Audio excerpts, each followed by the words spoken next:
Sou pataxó, sou chavante, cariri, Yanomami, sou tupi, guarani, sou carajá. Sou pancararu, cajó, tupinagé, potiguar, sou caeté, puniô, tupinambá. Sou pancararu, carijó, tupinagé, potiguar, sou caeté, puniô, tupinambá. O que você sabe sobre o índio brasileiro? Não sei responder nada, não. O índio? Nada. Não sei. Do índio eu não entendo nada, não. De índio. O índio acho que seja uma pessoa que deve existir, né, no Brasil. No norte do Brasil ainda existe, acho que no Nordeste. No Goiás, né, na Amazônia. Acredito que no Ceará também tem, só que mais vestido, né, só vestido. Viram o que as pessoas falam e o que eles pensam sobre os índios no Brasil e sobre a nossa história toda? Tinimburum Rehé, Ailton Krenak. O meu povo é Krenak, o meu nome é Ailton. E nós temos uma reserva lá no Vale do Rio Doce, em Minas Gerais, divisa com o Espírito Santo. Veja o que as pessoas continuam pensando e falando sobre os índios. O que eu aprendi sobre o índio? Ai, meu Deus, não sei te responder não, Vici, agora que eu tô assim. Eu aprendi sobre a cultura dele, como é que ele vive. O tradicional que ensinam nas escolas. Cultura, um pouco de cultura, entendeu? Habitantes. Do tipo de caça, pesca. As mulheres limpam as casas para quando os índios chegarem. Se ensina qual é a contribuição do índio para a nossa civilização. Comida, na comida, nos artefatos, né? Infelizmente se ensina isso. Porque quando a gente estuda história, infelizmente a gente vê o índio no geral, né? O índio como pessoa, é a cultura, modo de vida. Não tem um aprofundamento. No do Brasil, os índios estavam lá, os europeus chegaram, escravizaram os índios e era sempre assim que a gente via todo ano. Eu aprendi como eles eram antigamente e como que aconteceu quando os portugueses chegaram e tal, a história do Brasil, assim. O índio não existe, o índio é no passado, índio é aquele outro. Então eu refiro que a escola é um ponto de contato.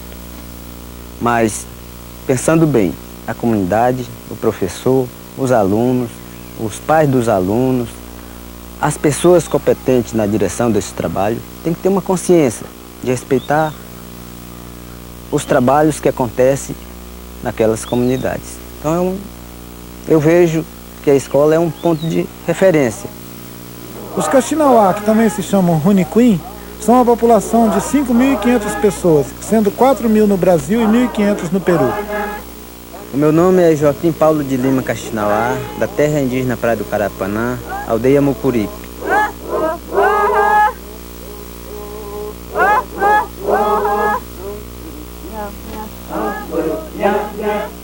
No primário, assim, na pré-escola primário, eles ensinavam que os índios eram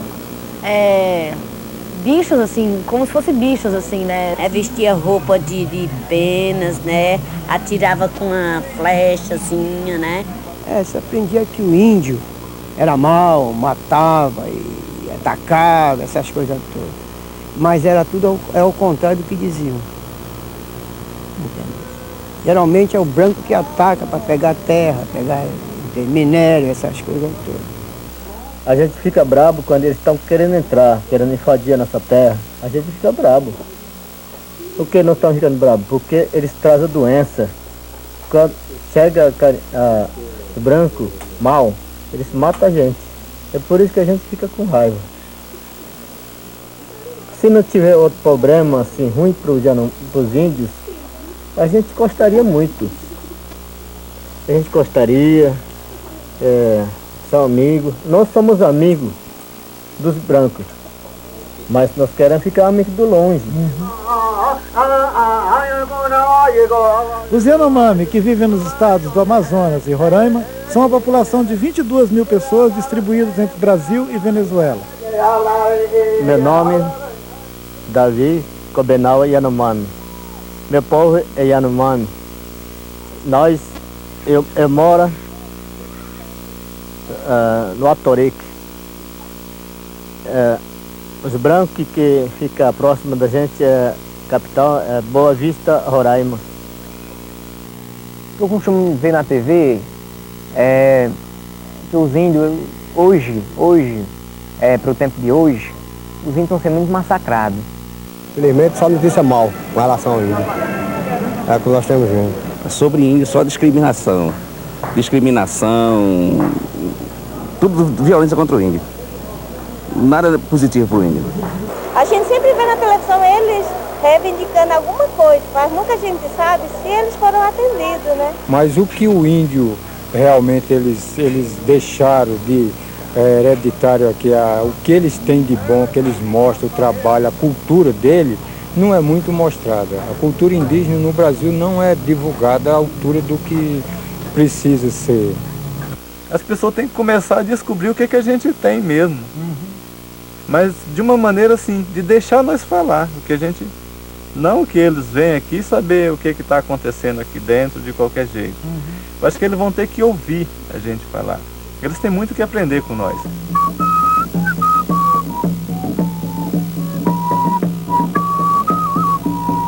Os Exeninca, que vivem no estado do Acre, são 800 pessoas. No Peru tem mais 30 mil.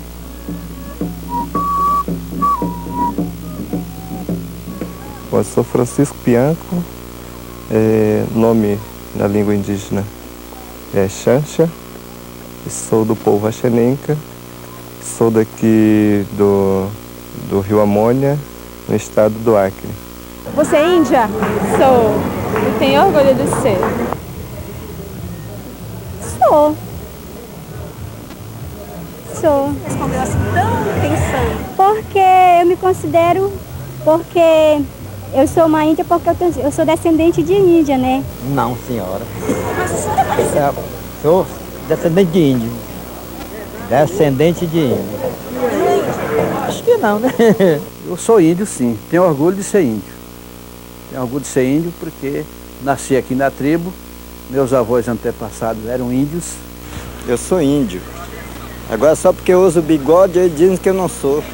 Eu queria saber se você é índia. Não. O que você é? Eu sou índia porque eu sou do Amazonas, né? Oi, tem vários índios que se sair da aldeia fora que diz assim, é índio, ele não quer dizer que é índio não. Não quer ser não. E outros que não é índio, desejam ser índio. A coisa é assim. Quem é índio, filho da terra, não tem deles que não querem ser índio. E outros que não é, querem ser índio. Porque diz que o índio, por o mundo, era discriminado. Fosse dizer que era índio, não tinha chance, não tinha vez. Índio que era índio, era de menor.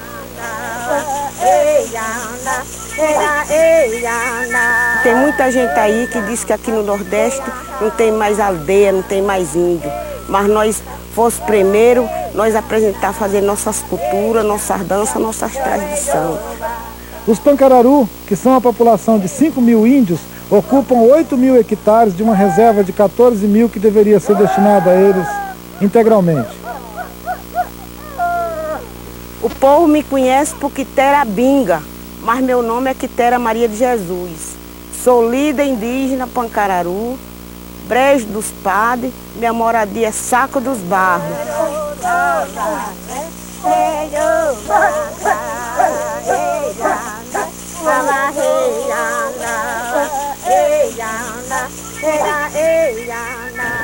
Acho que o índio é uma pessoa igual a nós, né? Só que muda de cor e foi considerado como um animal. Mas o índio, nós sabemos que ele é humano, mas tem um gênio quase de animal. É índia, né? Parece que não é gente, né? Mas na realidade é. O preconceito contra o índio é porque o índio ainda hoje ele não perdeu aquela característica de selvagem. Para muitas pessoas, quando se fala de um índio, é como se estivesse falando de um selvagem. O índio é preguiçoso. Eu acho ele preguiçoso. Não, o índio não é preguiçoso, o índio já nasce com preguiça. Não é verdade? Eu penso isso aí, não é verdade, né? O índio é muito preguiçoso, quer tudo na mão. Quer carro, quer trator, quer caminhonete, quer dinheiro, quer remédio, quer médico e produzir nada. Eu sou contra o índio. Eu acho que é mais inveja, o povo tem inveja do índio e quer humilhar o índio. Uns dizem que ele é preguiçoso, já é uma discriminação, né? Das piores que eu acho. Porque eles não entendem que como nós temos os nossos costumes, os índios também têm o deles. O maior preconceito que nós temos é que o índio é preguiçoso, que o índio não trabalha, que o índio é de pedra, e que não é verdade. Então nós temos que olhar pelo índio como um homem da terra que faz parte da terra. O preconceito é muito grande, as pessoas, a grande maioria da população não gosta de índio, vê o índio como uma coisa pejorativa, como um atraso, como um atrapalho, principalmente na questão da retomada das nossas terras. Isso fica muito mais claro quando a gente explicita essa luta da gente da retomada dos territórios.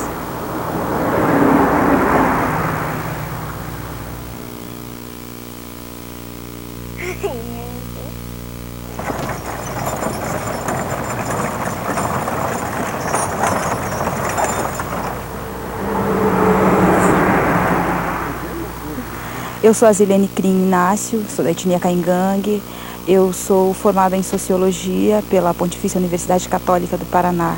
Eu nasci numa terra indígena no Rio Grande do Sul, terra indígena Carreteiro. O povo Caingangue é um dos maiores povos em número de pessoas das regiões sul do país, Rio Grande do Sul, Santa Catarina e Paraná. E uma das maiores do país também. Nós somos o segundo ou terceiro povo mais numeroso do Brasil. Eu acho que índio é aquele que caça, índio é aquele que pesca. Que é um homem assim, seminu, com um cocar na cabeça, fazendo essas coisas. Que eles usam aqueles negócios grandes nos lábios, usam aquelas argolas no nariz. Isso pra mim é um índio. Mas tem índio assim, que a gente vê assim, parece, às vezes parece, entendeu? Mas não é. Isso pra mim não é ser índio. Índio pra mim é ver aquele índio mesmo, falar com a gente não entender nada, usar aquelas argolas no nariz, aqueles lábios assim, com aqueles pratos, não sei o que era nos lábios. Isso pra mim é um índio de verdade. Irmã, dia para checar de necessidade, pura água borta, Minas Gerais, Sertané, Minas Gerais, nós estamos com na Rarrão. Eu sou Zezinho Machacali, nascido aqui em Machacali de Água Boa, do estado de Minas Gerais, do município de Santa Helena de Minas. Os Machacali, que são uma população de aproximadamente 800 pessoas, vivem um contato de mais de 300 anos, mas continuam falando quase que somente a sua língua.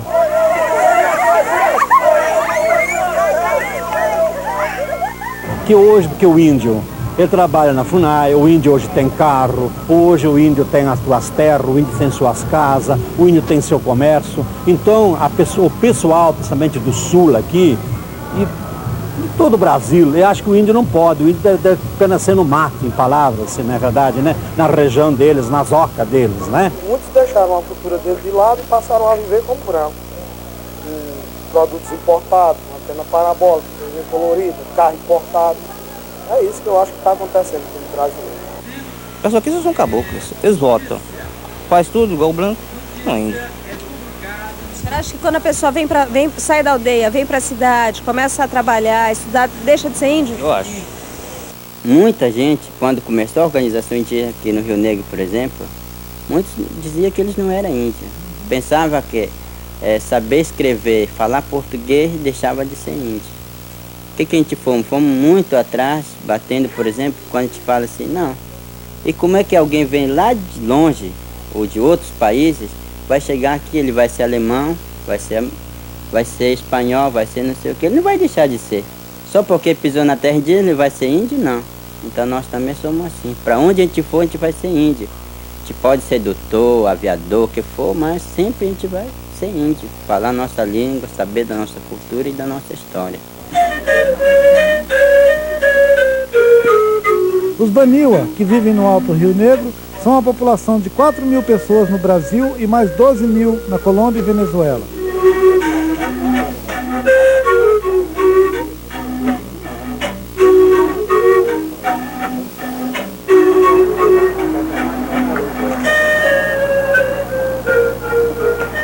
Meu nome é Bonifácio, eu sou da etnia Baniwa, da região do Rio Içana. do município de São Gabriel da Cachoeira, do estado do Amazonas. Meu amigo, do jeito que está agora, se a gente não tomar uma providência, não vai ter mais índio não. Vai acabar. Vai ser só lenda. Acho que a tendência deles é a dizimação mesmo, é desaparecer. O povo branco está acabando com os índios, tomando suas terras. Infelizmente, estão se acabando. Daqui a um tempo você vai chegar, vai falar pro filho, pô, como se fosse uma lenda, o índio. Então, hoje ainda dá para dizer que eles existem, que eles ainda estão lá, e que ainda a gente não encontra uma aldeia ou outra, mas daqui a um tempo eu acho que não vai ter mais. O índio não está acabando, o índio, pelo contrário, a população indígena tem aumentado significativamente, pelo menos os povos indígenas do sul são uma prova disso, né? As retomadas das nossas áreas, aliás, elas se dão por causa disso, porque a população está aumentando. O índio não está fadado ao extermínio, com certeza. Esse é um pensamento já ultrapassado, já superado, de que o índio é um ser em extinção. Não, mesmo que nós façamos as nossas faculdades, estejamos por aí participando dos mais diversos simpósios, seminários, fóruns, falando, dominando os códigos da sociedade não índia, com certeza nós nunca vamos deixar de ser índios. Kaxinawá, Yanomami, Guarani, Terena, Caingangue, Krenak, nenhum de nós achamos que nós estamos acabando, como você viu. E há 50 anos atrás, as estatísticas do governo davam uma população de 150 mil pessoas para todos os índios do país. Hoje nós somos uma população de 350 mil pessoas em todo o território nacional, só que distribuído em mais de 200 culturas, com povos diferentes somando essa população. Nessa série, você vai entrar em contato com pelo menos 10 culturas em profundidade desse grande universo de culturas que são os povos indígenas no Brasil. Areioá é com prazer e valor.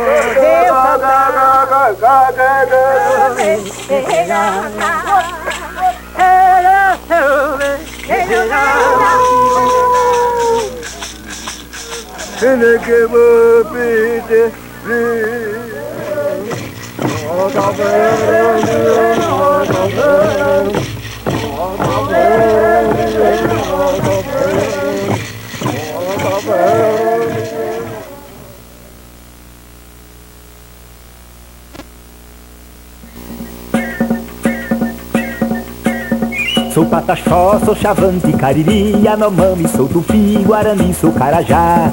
Sou Pancararu, Carijó, Tupinagé, Potiguar, sou Caeté, Puniô, Tupinambá. Sou Pancararu, Carijó, Tupinagé, Potiguar, sou Caeté, Puniô, Tupinambá.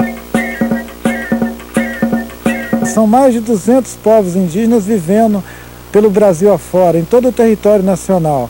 Você já pensou em que idioma ou que língua que essa gente se comunica? São mais de 180 línguas, além do português, falados aqui no Brasil ainda hoje. Apesar de toda a repressão histórica que se abateu sobre as nossas tribos, proibindo a língua, através de missões religiosas, através da ação do Estado mesmo e dos nossos vizinhos, que sempre inibiram o nosso povo de expressar sua cultura, especialmente de falar sua língua. Os Pancararu, que vivem no sertão de Pernambuco, são 5 mil pessoas e ocupam uma reserva de 8 mil hectares. E meu prazer, Deus estará. Eia, é com prazer e valor de eu cantar. Sou Quitera Maria de Jesus, conhecida por Quitera Binga. Então, nós perdemos a língua, mas eu vou transmitir aqui umas 2 palavras. Nós aqui Pancararu, nós para dar um bom dia, nós diz caruca. Então, nós para ir embora, a gente diz caruca butuna. Os Pancararu, que vivem no sertão de Pernambuco, numa reserva que chama Brejo dos Padres, eles foram reunidos aí em 1802 pela missão jesuíta, que foi catequizar esse povo. Em suma, mudar a sua língua e os seus costumes. A missão do jesuíta era fazer os índios falar o português, entender o mais rápido possível, isso a qualquer custo. Ou a pressão, iludindo para dar presente, dar roupa, dar espelho.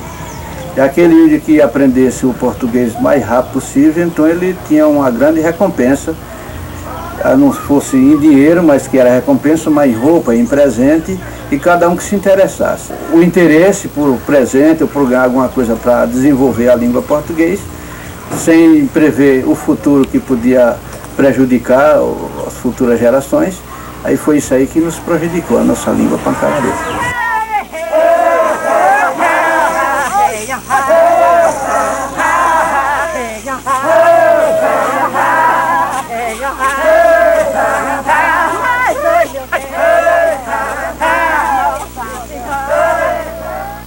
Assim como os pancararu no sertão de Pernambuco sofreram a repressão lá na mão dos padres jesuítas que chefiavam suas missões no século XIX, agora no século XX nós assistimos a história se repetindo, só que com os índios que vivem na floresta, lá no Amazonas, no Alto Rio Negro.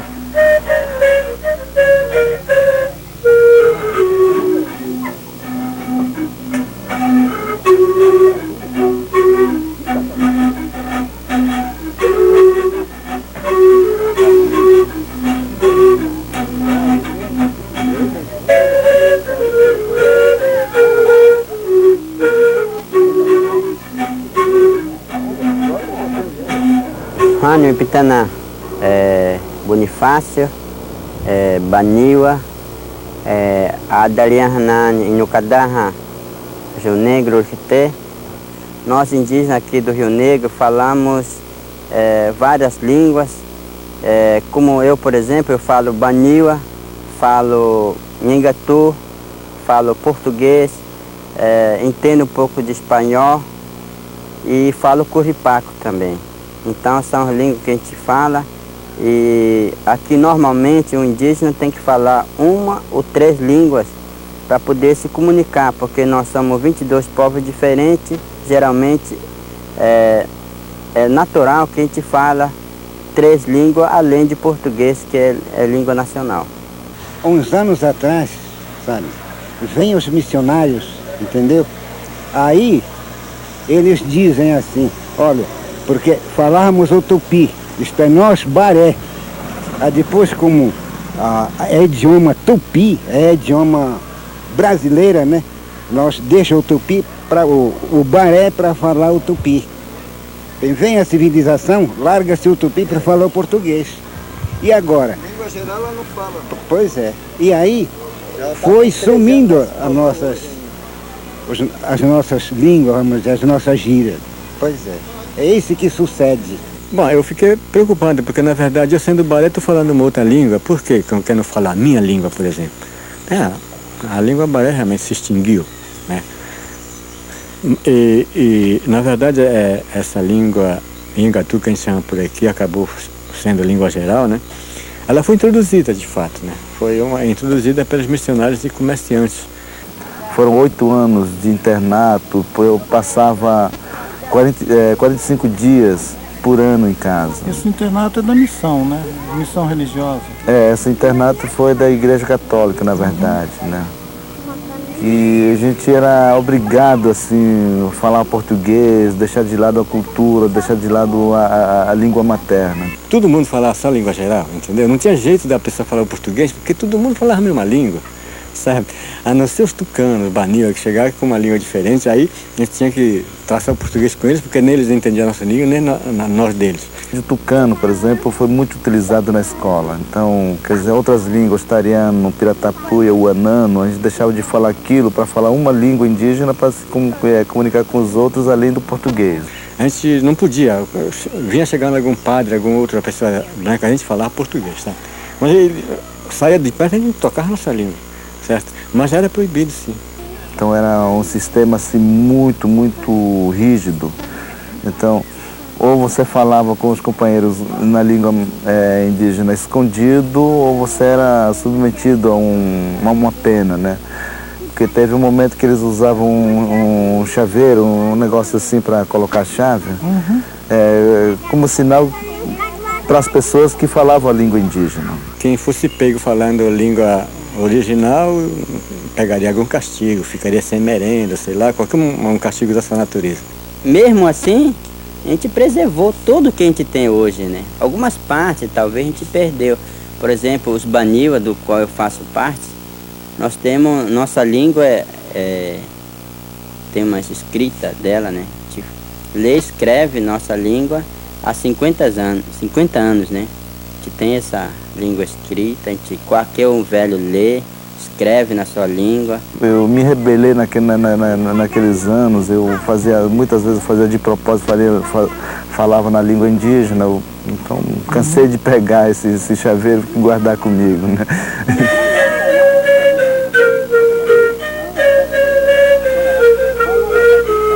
Na época era só sim e sim, né? Hoje não, a gente tem que dizer que nós somos diferentes e temos que ser respeitados conforme a nossa maneira de viver, né? Nossa maneira de aprender também.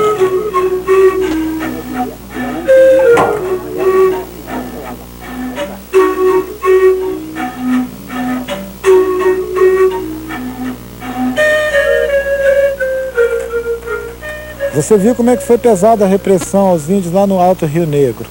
Mesmo assim, você pode observar também que eles ainda falam mais de 20 línguas tradicionais deles lá naquela região, além do Nhangatu, que foi introduzido pelos jesuítas, o português e o espanhol da vizinhança. No sul do Brasil, essa repressão à língua foi feita pelo Serviço de Proteção aos Índios, os funcionários do governo pagos para atrapalhar a vida dos caingangue, como você vai ver agora.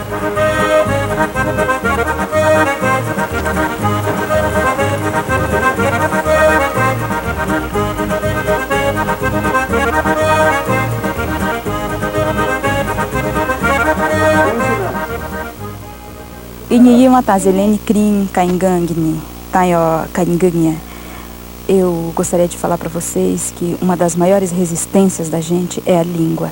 O caingangue perdeu quase tudo que tinha. Nós só temos um ritual, que é o kiki, que é um ritual que a gente faz aos mortos. E pintura, adereços, tudo isso a gente perdeu. A gente agora está fazendo trabalho de resgate, mas a questão da língua a gente manteve. Nós falamos, os nossos filhos falam, nós estamos alfabetizando os nossos filhos na língua para que a gente não perca isso. Estamos registrando as nossas histórias em caingangue.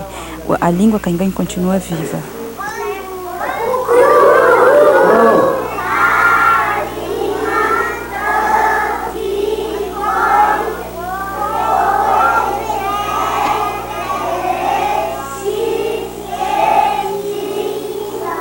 Eu me lembro alguma coisa de SPI, das escolas do SPI, por exemplo, a repressão à língua, a proibição de falar, né? Porque o SPI, o pessoal, os militares colocavam pra gente como uma coisa feia falar essa língua, né? Falar o caingangue é uma coisa feia, falar o português é uma coisa bonita.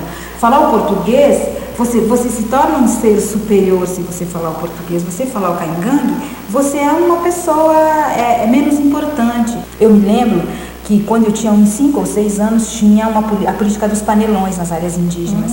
Ao meio-dia se batia um sino como se estivesse chamando o gado para comer. Todo mundo corria lá com a sua bacinha, com a sua panelinha para pegar comida, mas você não podia pedir em caingangue, você não podia falar em caingangue. Você tinha que pedir a alimentação em português. E se você pedisse a comida em caingangue, você voltava para o final da fila. Se sobrasse comida, você pegava, senão você não pegava.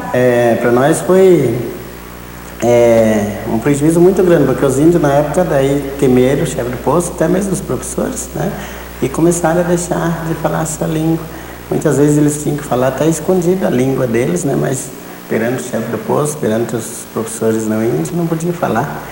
Até a gente teve um problema muito grande quando a gente começou a já vir para a escola, né, pela primeira vez. Eu, principalmente, eu não falava já o caingangue porque meu pai tinha até medo de falar, né? Tinha medo de me ensinar. Então, até os 18 anos, eu tinha um problema muito sério, eu não falava o caingangue. Tinha um chefe de posto que era um coronel. Ele não gostava, ele não queria que falasse. Meu avô era o cacique da aldeia e meu avô falava. E a gente era o contrário. Minha avó mandava bater na gente se a gente falasse português. Então, a resistência, tipo assim, se eu sou reprimido porque eu falo, então aqui eu vou reprimir para que se fale. A lei que tem um, né? E hoje mata querendo. Professor, vou fazer?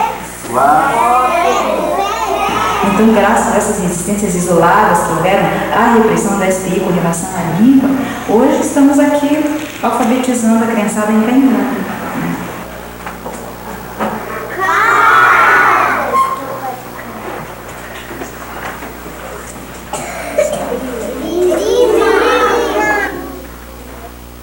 Uma conquista importante do final da década de 80 para o povo indígena foi botar na Constituição nosso direito a continuar falando nossas línguas diversas, mantendo a diversidade cultural, ensinando isso nas nossas escolas e obrigando o governo a apoiar nossas iniciativas nesse sentido. Você vai conhecer agora, então, a experiência dos índios Kaxinawá lá do Acre com a sua Escola da Floresta, que é uma expressão desse tempo novo, de assumir as nossas diversidades culturais e expressar ela da maneira mais plena.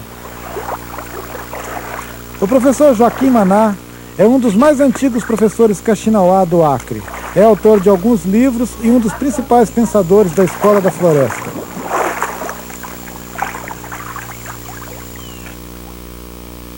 Cana com manaki, magana biki, hanu hiwa, nau mukuripi wani bu hanu hiwa ki, askaya nabung cana, huni kuinki, nabung cana Kaxinawá ni bura. Chega uma sopa aqui, ó.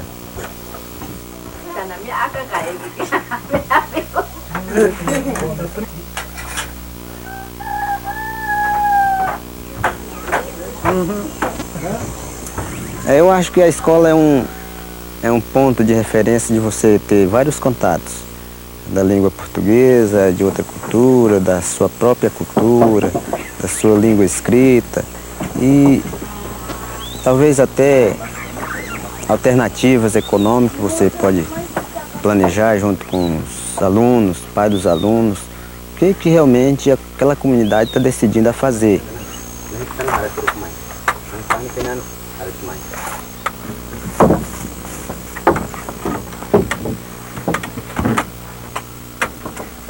O exercício aqui é o exercício de pesquisar os animais. Por exemplo, rapimis, o que alguns dos animais comem, né? O que ele encontrou e o que ele come. Hanou chamis, onde ele pousa, onde é o poleiro dele, onde ele dorme. Haumbaçu rastar, qual é o jeito dele? Hanu miunchu, aonde você viu? Na terra, nos galhos dos pau, voando.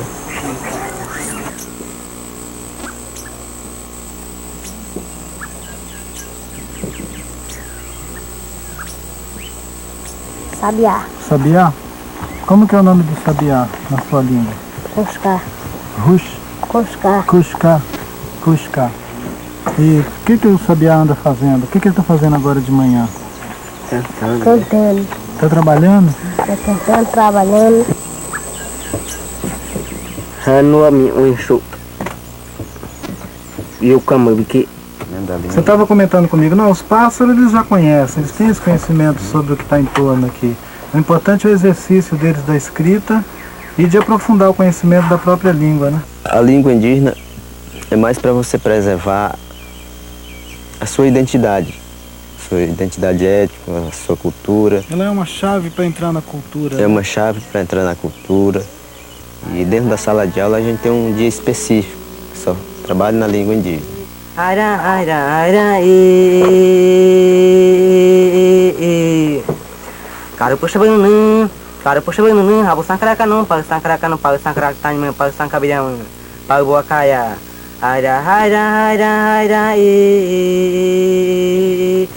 A escola, né, a educação escolar indígena, é que faz lembrar de muitos conceitos que os povos indígenas, os povos Kaxinawá usaram e que hoje não se usam mais. A gente acaba detalhando muitos assuntos e que faz lembrar a gente que agora tem uma possibilidade de recuperar alguns trabalhos que foram realizados com o antepassado e que a gente pode trazer isso de volta para a sala de aula. Então a gente acredita que o futuro seria esses alunos que estão acompanhando, que estão atentos, estão fazendo a sua pesquisa, junto com os velhos, com os professores, e produzir materiais didáticos na língua, incentivando nossos alunos os nossos velhos que ainda sabem contar suas músicas, seus mitos, que saiba fazer os seus artesanatos e que possa contribuir esse conhecimento que eles ainda sabem de acordo com o planejamento que a gente tenta fazer e trazer esses elementos para a sala de aula. A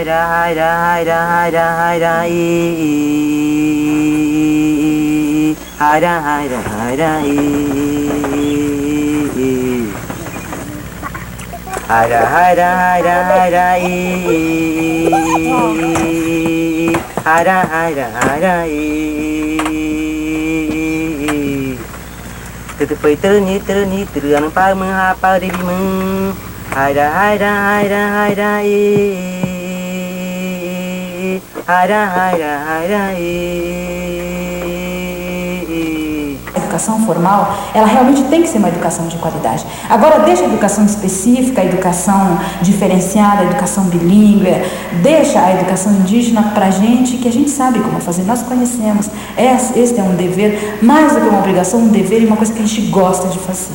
Areioa é com prazer e valor.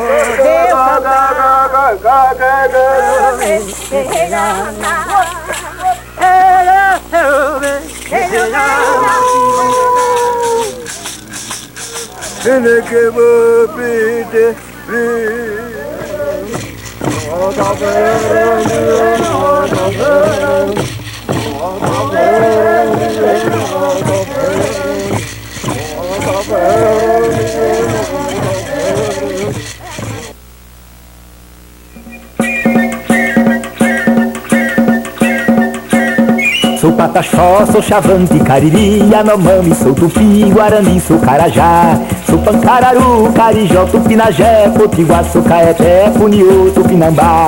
Sou Pancararu, Carijó, Tupinagé, Potiguar, sou Caeté, Puniú, Tupinambá. Agora que todos nós sabemos que tem uma população indígena no Brasil, que essa população está distribuída por mais de 200 povos indígenas, falando mais de 180 idiomas, né, ou línguas diferentes, nós resolvemos convidar uma turma de rapazes e meninas para visitar uma reserva indígena Craô, no norte do Brasil, mais precisamente lá no Maranhão, na aldeia do Rio Vermelho.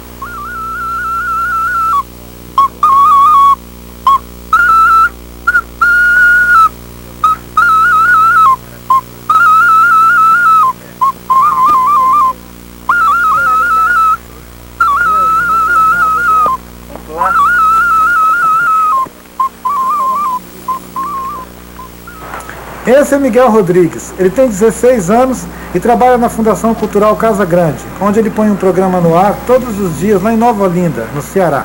Programa Estação da Música de segunda a sábado, nesse horário de 7 horas às 9 horas da manhã. Um bom dia para você. Ver pessoalmente índio, eu nunca tinha visto. Eu tinha já acompanhado várias reportagens de índios, já tinha lido algumas matérias em revistas de índios.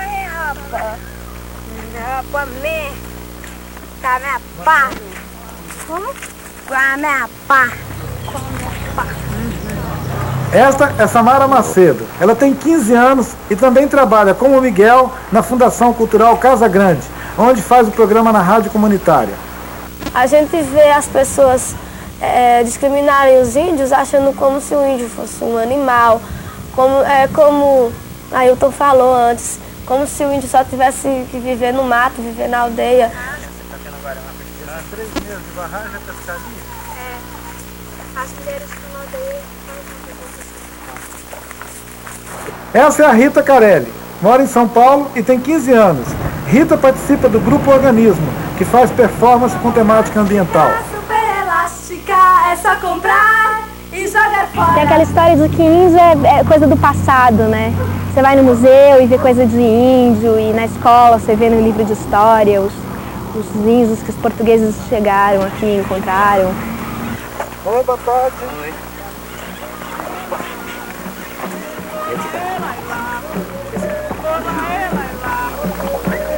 Esse é o Luciano Conceição. Tem 21 anos e trabalha no Rio de Janeiro como ator do grupo teatral Nós do Morro, na favela do Vidigal. O que eu acho muito interessante é a cultura deles, assim, um pouco que eu vejo assim, da cultura deles, dos rituais que eles têm, das regras que eles impõem assim, dentro da tribo deles. Tem coisas interessantes que eu tenho muita curiosidade de conhecer.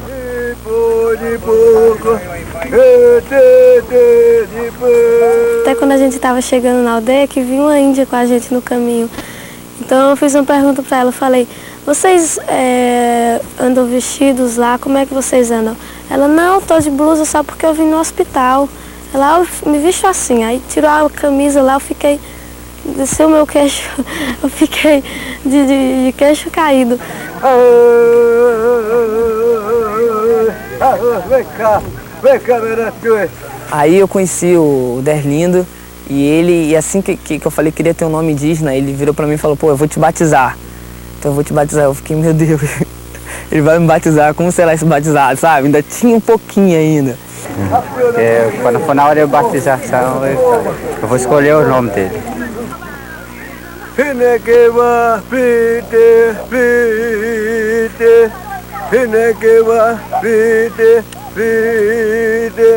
O batizado foi uma coisa que não vou esquecer nunca, assim, foi uma coisa que me emocionou muito. E não é só ganhar um nome novo, é como se você sempre tivesse tido aquele nome e alguém veio e te lembrou ele. Aí, vai botar. Nome indígena chama Ayerri. O meu parceiro foi primeiro, o Miguel foi primeiro do que eu, e eu olhei e aí eu fiquei louco pra ser batizado. E quando eu peguei na mão dele, na mão do pajé, veio uma energia, sabe, uma força assim que eu tava precisando disso.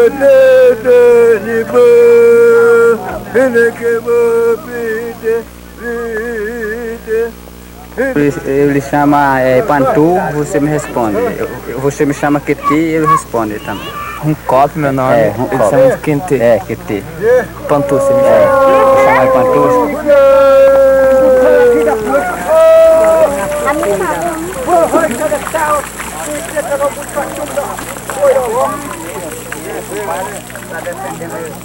O meu nome eu estou ensaiando ele, lá vai, hein? Cucutmun. Isso. Cucutmun. Cucutmun. E seu? Cucutmun. O meu? Cucutmun. Cucutmun. Esqueceu. Nungutuá. Nungutuá.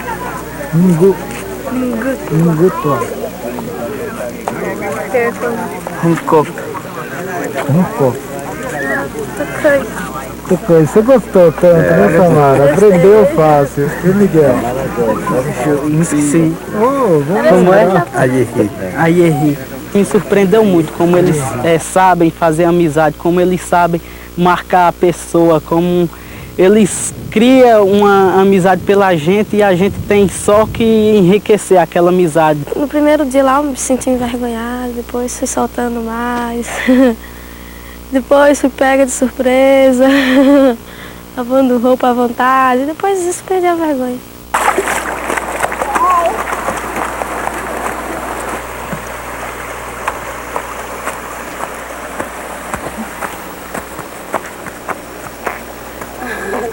Essa coisa das meninas, de troca de olhares, essa relação que eu fui criando com elas, com as índias, foi uma coisa muito especial.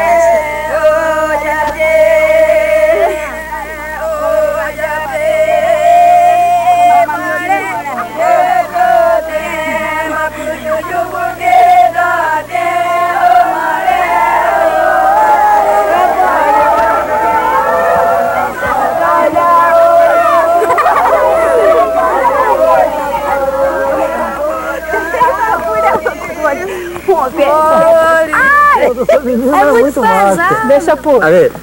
Como é que segura? Você é muito atrevida, meu. Olha a Ritinha, olha, que absurdo. Cuidado com a clavícula. Cuidado. Não, porque dá ruim enquanto vai comer água na vida. Vai lá. Cara, quero. Não. 2, 3, 4, 5, 6.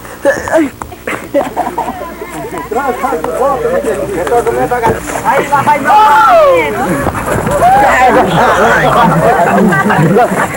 lá vai meu pai.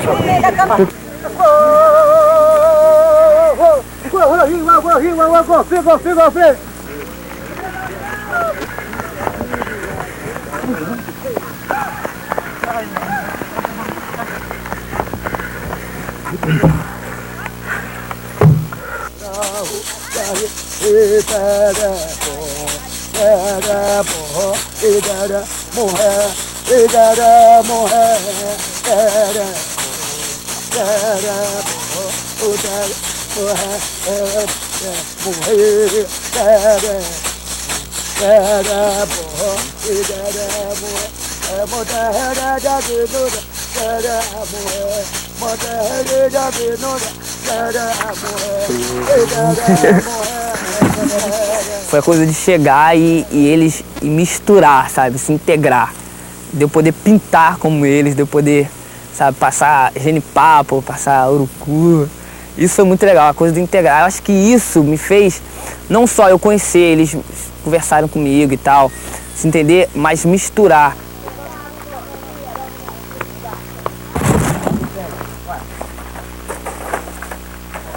Agora vou logo aqui mesmo.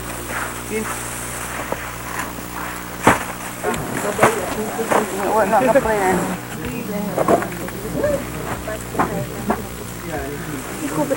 É. Pega a minha. Come, né? Ei!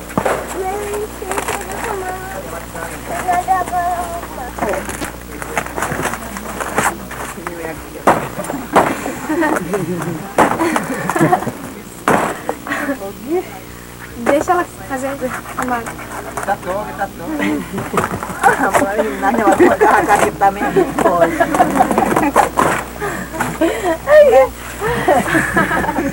E o Rita?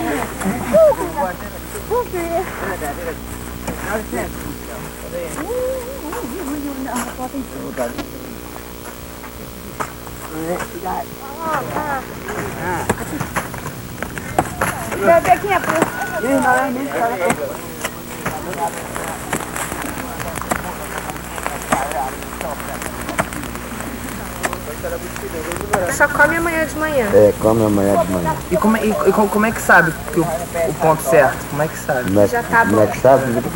Nós já acostumou.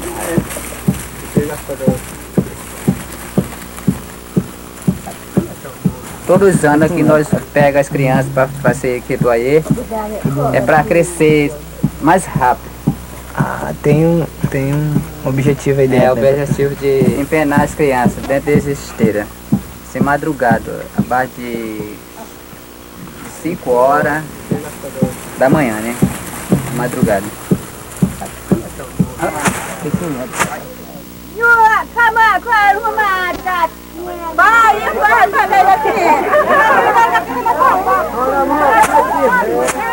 Tinha uma parte que a gente até batizou como sessão tortura, né? Que era, onde apanhava com uma folha cheia de espinho.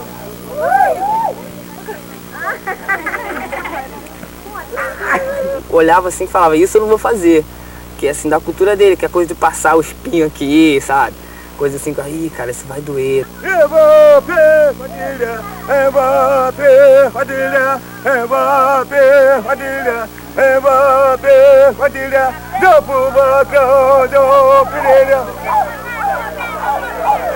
Tu vai ver, olha, pega no pescoço, olha lá no pescoço. Não deixa não, não deixa não.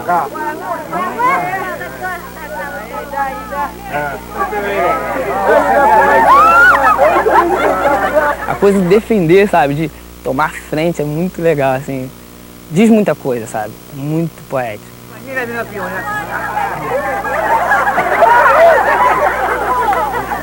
Ah, é legal, quando vai pegar na criança, olha, não deixa. Olha, deixa na hora.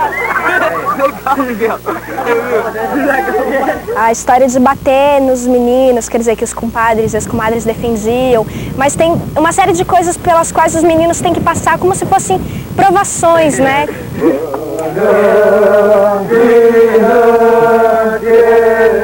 Não, puxar. Só dando banho não cresce. Agora dando puxando, batendo, porque cresce na hora. Eu acho que tudo isso que é parte do ritual é parte desse aprendizado mesmo de guerreiro, de crescer, de virar homem. É um preparo que eles dão para essas crianças para poder se aprofundar na cultura futuramente. Acho que eles passaram a ser uns verdadeiros craoa, passaram a ser um verdadeiro índio.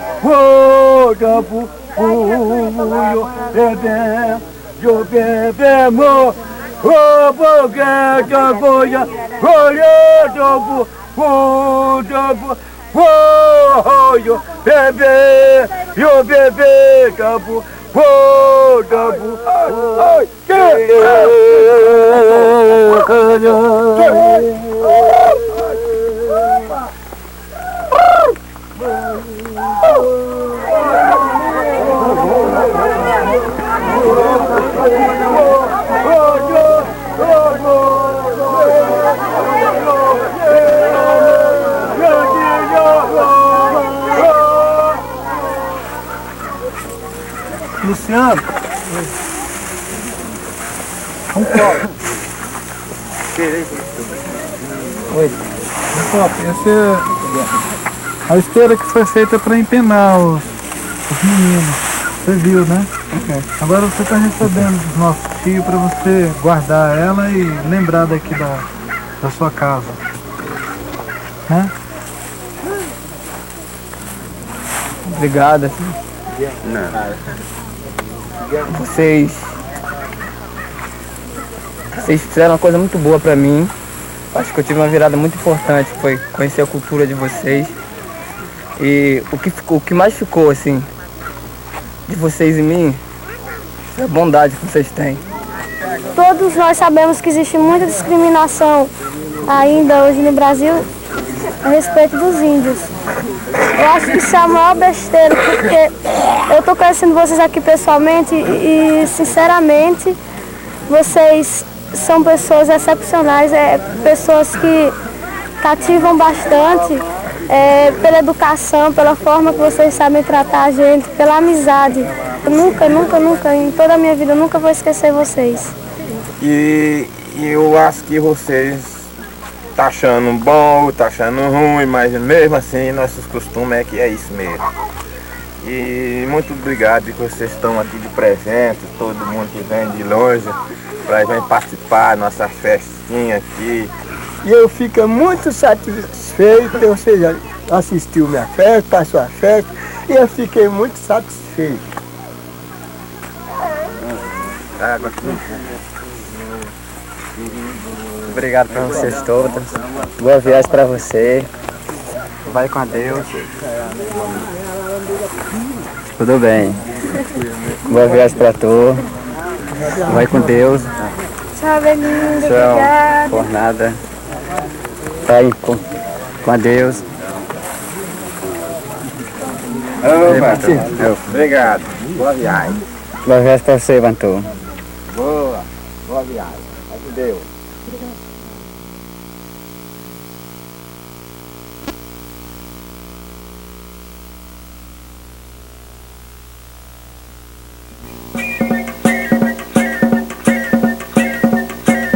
Sou Pataxó, sou Xavante, Cariri, Yanomami, sou Tupi, Guarani, sou Carajá. Sou Pancararu, Carijó, Tupinagé, Potiguar, sou Caeté, Funiô, Tupinambá.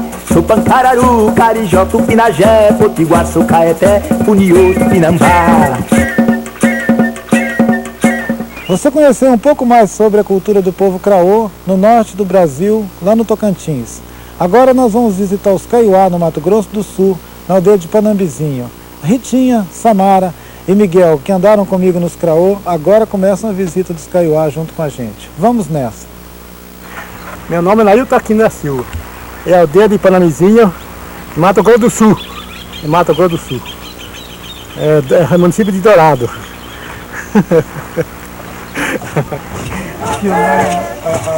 O governo.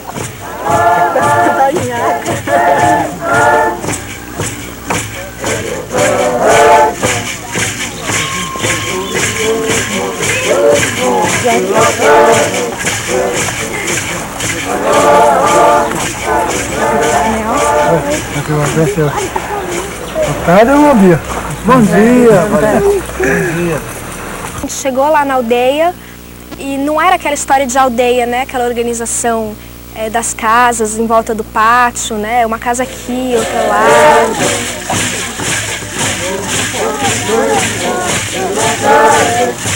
É um lugar onde não tinha mais mata, onde era cercado apenas pela roça, então para mim foi um choque, eu fiquei assim meio assustada no começo. A floresta lá, não existe mais floresta, existe só capinzal e só plantação. Para onde você levantar a vista, só vê plantação, por causa que a terra é muito boa e os colonizadores já tomaram de conta de tudo, só estão usando para plantação.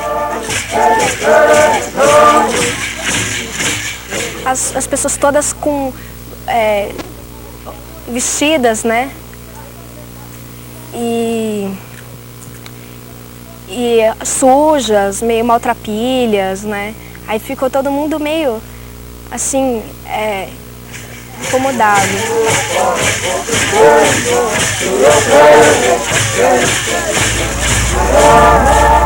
Eu sou índio Kaiowá.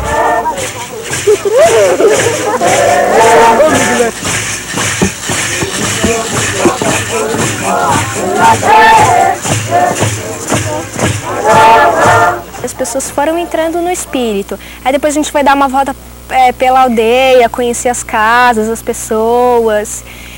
E as meninas, as crianças foram se juntando a gente andando pela aldeia, e aí ia chegando um, outro, aí quando a gente viu, a gente estava num bando, fazendo uma festa. Eu fiquei assim, abismada, achei diferente, porque lá eles estavam mais em cima da religião, eles falavam dos deuses, contaram pra gente as histórias. Por que chove? Porque diz que o Deus desce do céu e faz uma visita aqui para nós. Aí ele passa molhando a terra. E diz que esse trovão, ele é um tipo de passarinho. É um tipo de passarinho que só o Deus carrega. É como se fosse um periquito domesticado. Então ele carrega sobre ele e ele não pode voar muito longe. Ele só pode voar em torno de 40 centímetros, 50 centímetros em volta dele. Aí você escuta aquele trovão. Se ele for muito longe, daqui uns 3, 4 metros, aí começa a ficar aqueles raios. Aquele muito bravo. Então, diz que o Deus, ele vem lá de cima, ele desce aqui no Apucá, que eles falam Apucá. Aqui tem um Apucá, né? Bem aqui assim. Então, eles descem lá, aí eles começam a soltar essas nuvens, que não é nuvem para eles. Para eles é como se fosse uma terra. Eles esparramam que lá começa a soltar, aí vem essas nuvens. Aí eles passam, e eles viajam, eles vão numa festa que tem do outro lado de cá, que é outro Deus, que mora pro lado de cá. Então eles sempre fazem. Então quando ele vem fazer visita lá no outro Deus, quando ele passa por aqui começa a chover. Aí chove. Então essa chuva é Deus que está fazendo visita em cima de nós. Por isso que quando está chovendo, quando vem aquele raio, o cacique, todos os caciques rezam.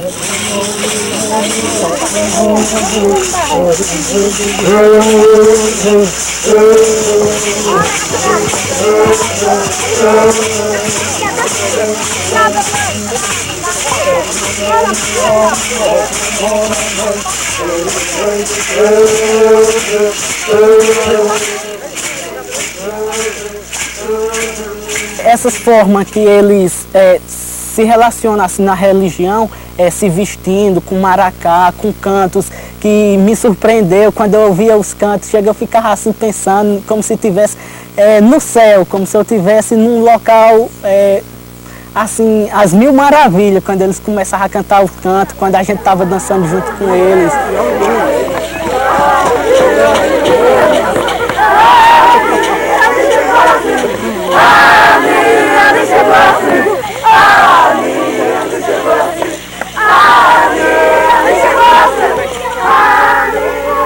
Esse Curuçu-Nhangatu, ele é o Deus Supremo. Esse Curuçu-Nhangatu é o Deus Supremo. Então ele é o Deus de todo mundo, de todas as coisas. Só que abaixo dele vem o Deus inferior, que é o Nhanderuetê, né? Vem esses outros deuses. Então esses deuses são como um anjo. Então ele é dono da cruz, ele é dono da chuva, ele é dono do milho, ele é dono do sol, da lua. Então abaixo dele vem esses inferiores. A gente não pode, Deus supremo e os outros são anjos com poderes divinos. a gente fala Deus, né? Mas não é Deus, é um anjo, né? Que tem o mesmo poder do divino. Então, se, por exemplo, se um Deus inferior ele pisa na bola, ou seja, ele falha, o Deus Supremo tem o poder para punir ele. Rolou muito papo da medicina deles, assim. É uma coisa que eles se orgulham, né? Porque é uma coisa que eles vêm guardando, esses segredos das plantas, o que é bom para quê, o que cura o quê. E de não ter que precisar gastar dinheiro e ir na farmácia comprar, né? Esse remédio aqui é para cólica menstrual, né? Quando a mulher tem para cólica e não quer tomar remédio químico, né? Pode pegar esse aqui e fazer um chá. Esse daqui, ou então esse daqui, ó. Faz um chá e toma, até passar cólica. Né? Não. Essa chama guavira do mar. Guavira do mar. É um tipo de jabuticaba? Veja bem. Esse aqui, se a criança está começando a vomitar, a gente corre aqui, traz e leva, mistura com a folha do eucalipto. Mais uma beleza. Dá uma mornadinha? É, dá uma mornadinha. E dá para beber? Ali também é. Ou é pra... Não, só passar naquele o vapor. Isso. Ali? Essa aí é guavira do campo. Né? É, essa aqui lá é guavira do campo. Essa daqui. Porque essa aqui é para dor de garganta. Essa árvore. Você tem uma tontura na cabeça? Você tem que passar aqui, esquentar ela e passar.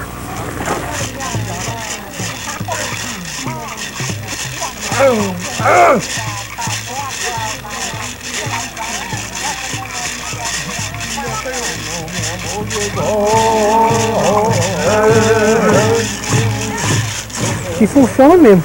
É bater e valer. Bater e valer, porque o remédio realmente surte efeito. E hoje está difícil de encontrar esse remédio, né? Porque, como vocês percebem, ao nossos redores não se encontra mais mato. É preciso que você viaje um pouco mais distante para poder encontrar esse remédio, né? Para poder. A gente teve a oportunidade de ver uma simulação da festa do Tembetá, né? Que é um cerimonial onde as crianças, a iniciação das crianças da cultura, tem que passar 40 dias dentro da casa grande, sem poder sair, sem poder ver a família, sem poder brincar. Tudo que for fazer não pode ver o mundo, tem que sair coberto. Então, muita coisa diferente.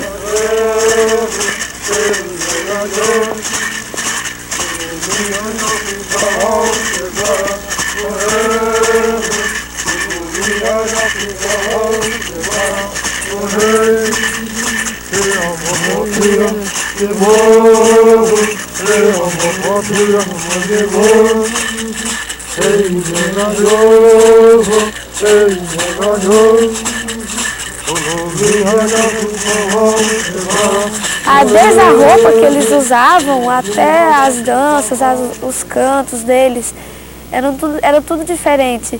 Eu não vou dizer que não, eu sou igual o branco, eu não sou. Eu sou diferente do povo branco. Então, essa é a minha visão que eu vejo dos dois lados, tanto dos Kaiowá como do índio. Porque muita gente me chega e fala isso pra mim.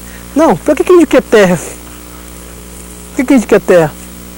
O assunto que eles mais falavam era de terra. É a coisa que mais incomoda eles, é a coisa mais pesada da história, porque eles vivem muito apertados, né? Tá, tudo bem. Eu sei por que a gente quer terra, mas também eu sei por que o branco não quer que a terra fique para os índios.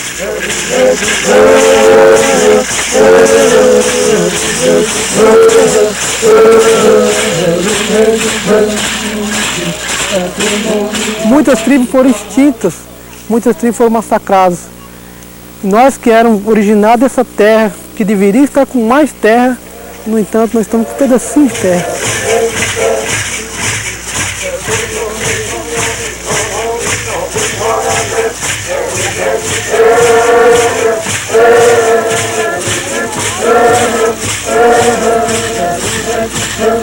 O governo fez uma reforma agrária, no governo Getúlio Vargas foi feita uma reforma agrária em cima da terra dos índios.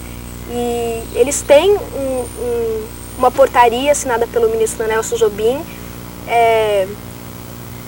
desapropriando aquelas terras para eles, né? Que a área indígena já foi reconhecida, mas não foi demarcado, né? Aqui, né, o que se planta na agricultura é somente mandioca, né? Como vocês podem ver, ó, mandioca. Mas essa é a única que a gente pode plantar aqui. Né? A terra é boa. Terra é boa, muito boa. Nós não temos espaço para plantar o arroz, nós não temos espaço para plantar feijão. É só por falta de espaço. É falta de espaço. Eles são donos de uma terra imensa. Tem uma terra imensa e estão vivendo num lugar pequeno que não dá para comparar o tamanho das terras que eles têm. Então esse é um dos problemas atual da nossa comunidade, é conflito de terra. A nossa terra não é só esse pedacinho, é mais do que isso. E a partir que nós retomamos essas terras, aí eu acho que vai melhorar muita coisa.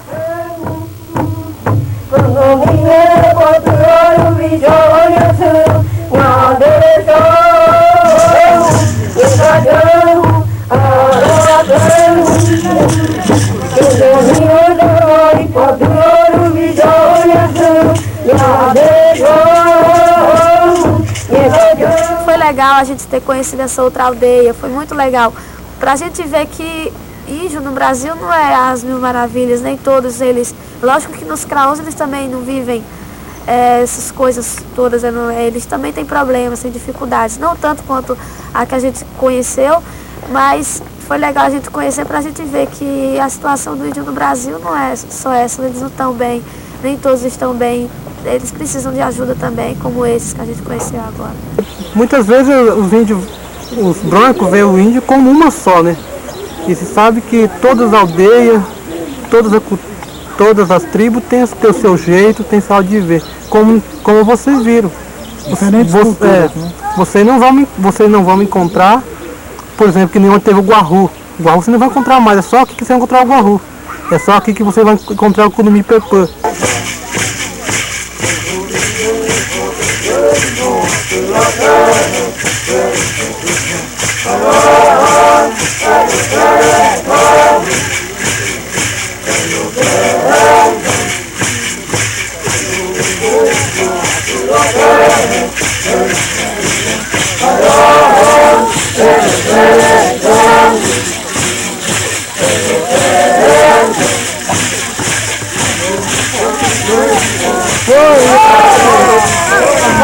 Como vizinho! Boa viagem!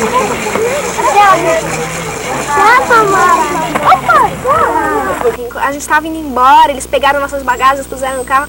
Aí de repente vem saindo de dentro da casa uma fila de homens com maracá, vem saindo assim, cantando em volta da gente. E veio todo mundo, assim, eu abracei todo mundo da aldeia.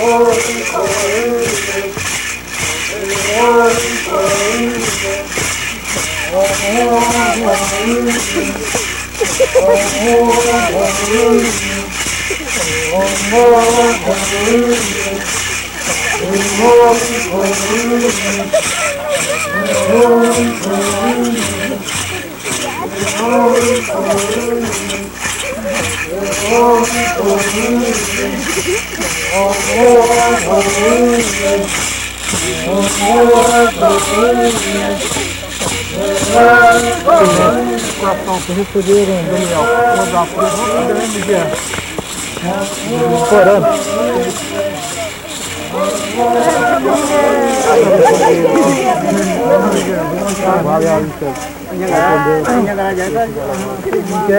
valeu, Daniel. Valeu,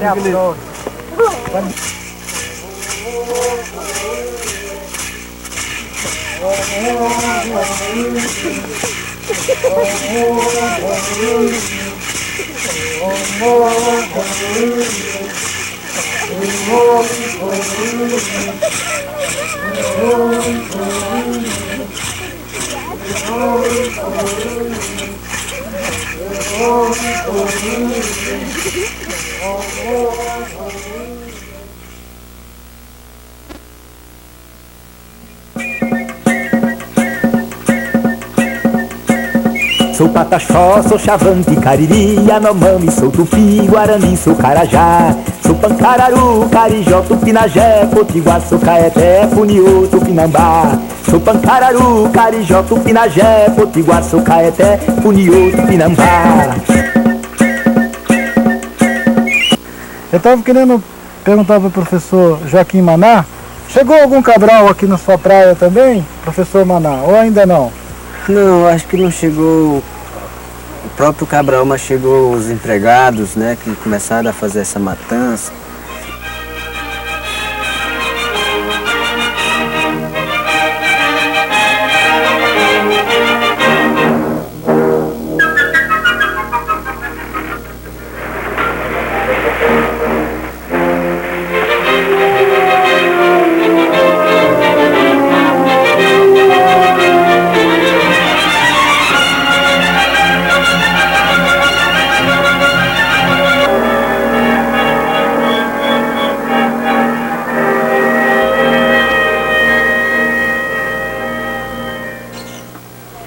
Por isso que a gente fala, porque os brancos falam que descobriu o Brasil, mas já tinha índio. Fica mentindo, fica falando, descobriu o Brasil, mas não descobriu não, porque já tinha Yanomami, já tinha Macuxi, já tinha outra tribo.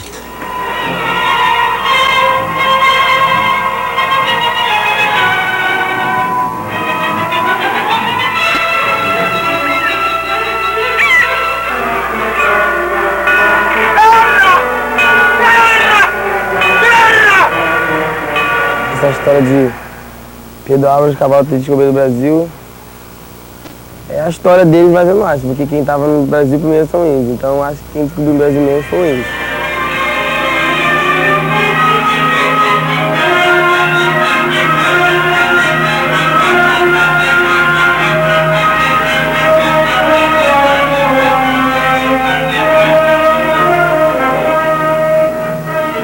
Não foi o Pedro lá que descobriu pra mim não foi.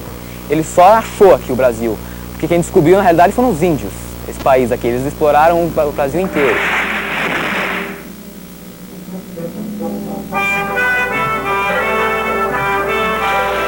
A história que os brancos deixou para os seus filhos foi uma história assim, enfeitada, né?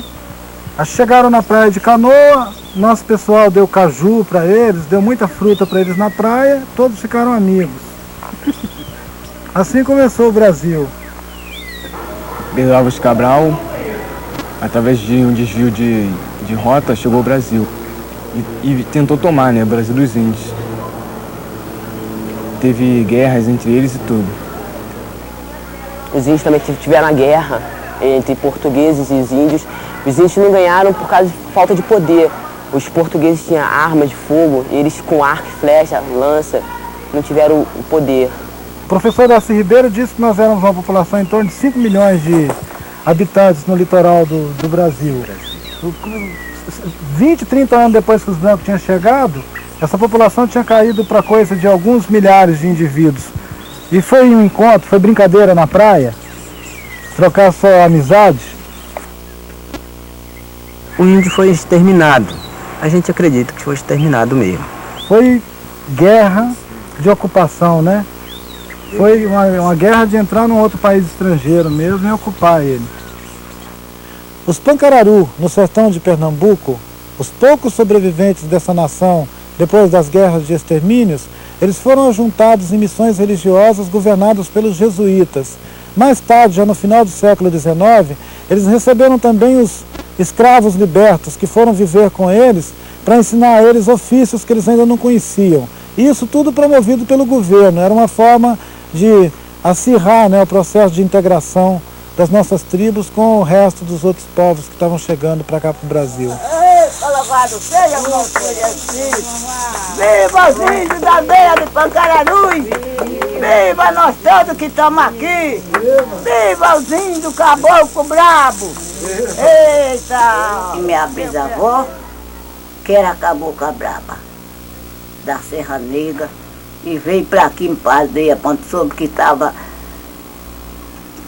tinha essa aldeia aqui, ela veio plantar os índios. Veio plantar os índios aqui E aqui se criou.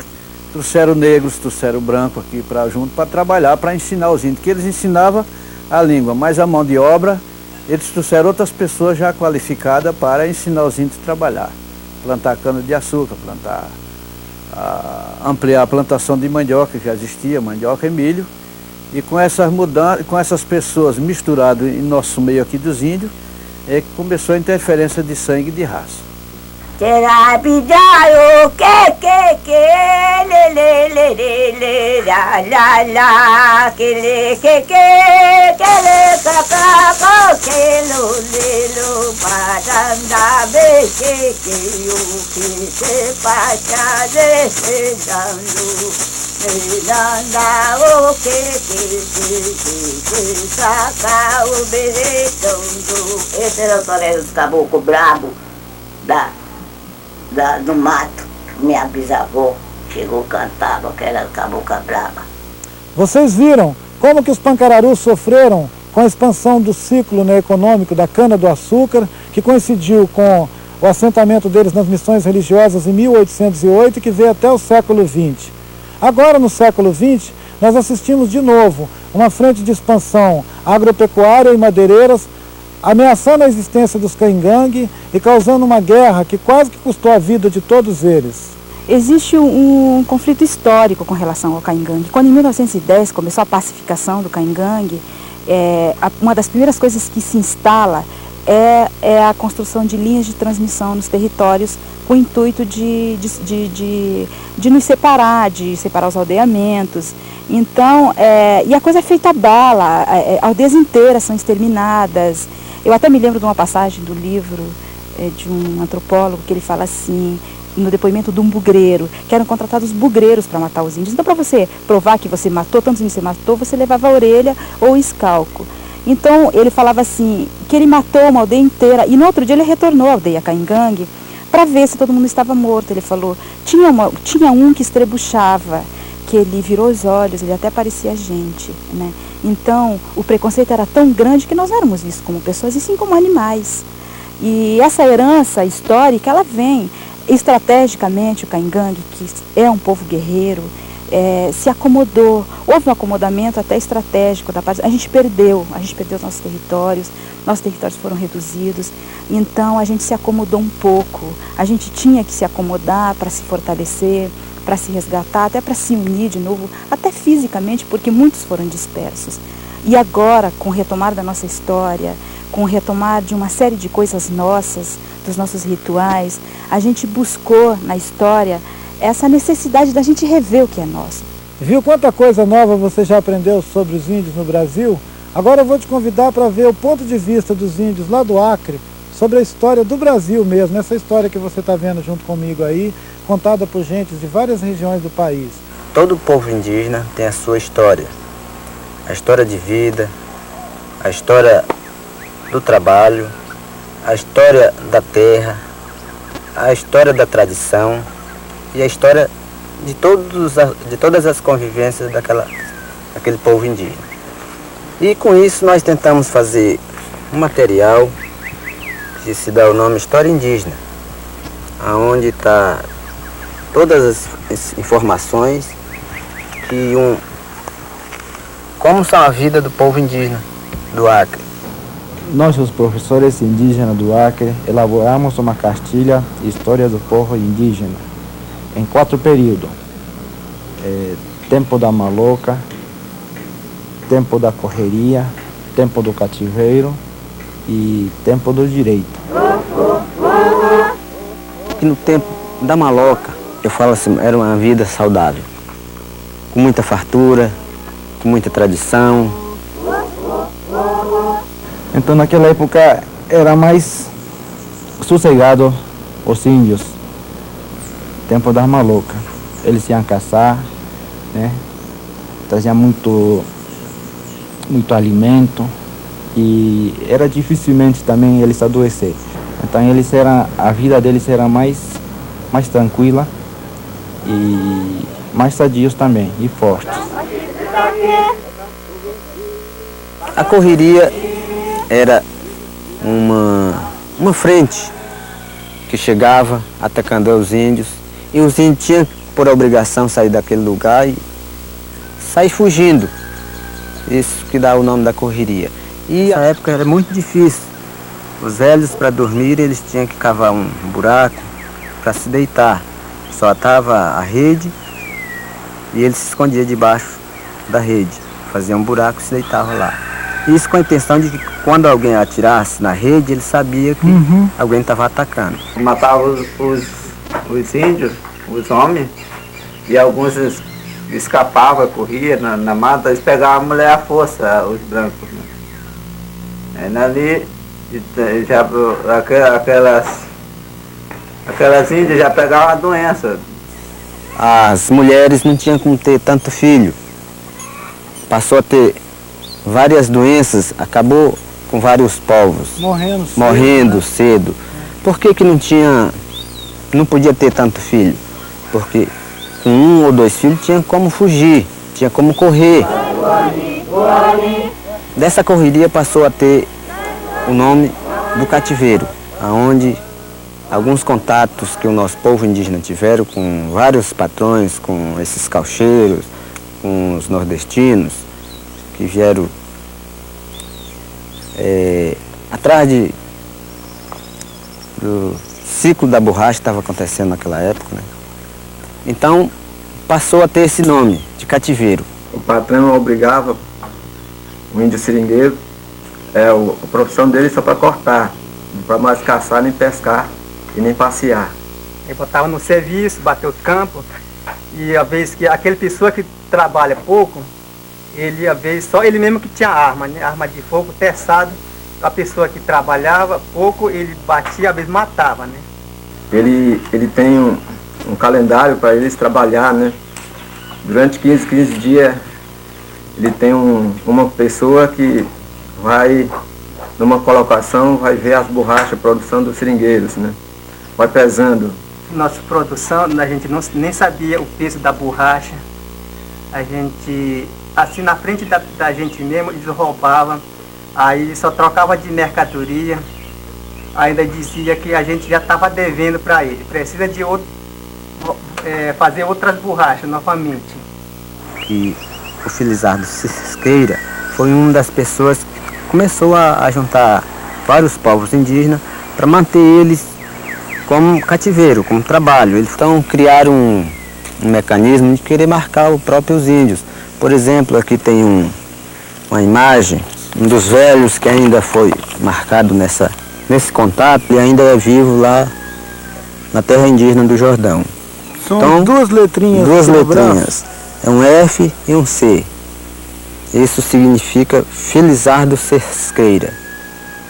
Então, ele... Esse é o nome do patrão dele? Isso, esse era o nome do patrão. Igual um dono. Igual um dono. É como se você marcasse os seus animais dizendo, esse é o meu animal.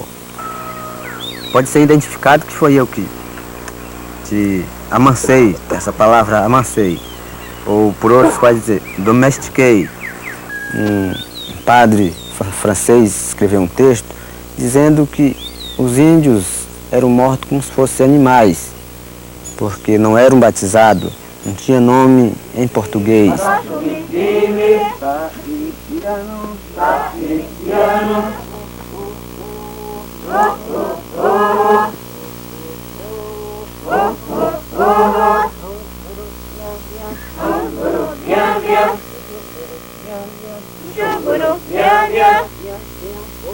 Eu tenho visto que esses direitos que a gente conseguiu, que a gente manteve fixo, de você ter uma terra demarcada, ter uma escola na aldeia, ter um agente de saúde na aldeia e ter agentes de agroflorestais que estão também se formando para trazer outras alternativas. E não é só isso que resolve o nosso problema. A gente vai conquistar muito mais direitos, como direitos da cidadania que falam, das melhores condições da cidadania e que o povo indígena também precisa. Já tem vários direitos conquistados, mas precisamos conquistar muito mais ainda. Areioa é com prazer, Dei valor, Deu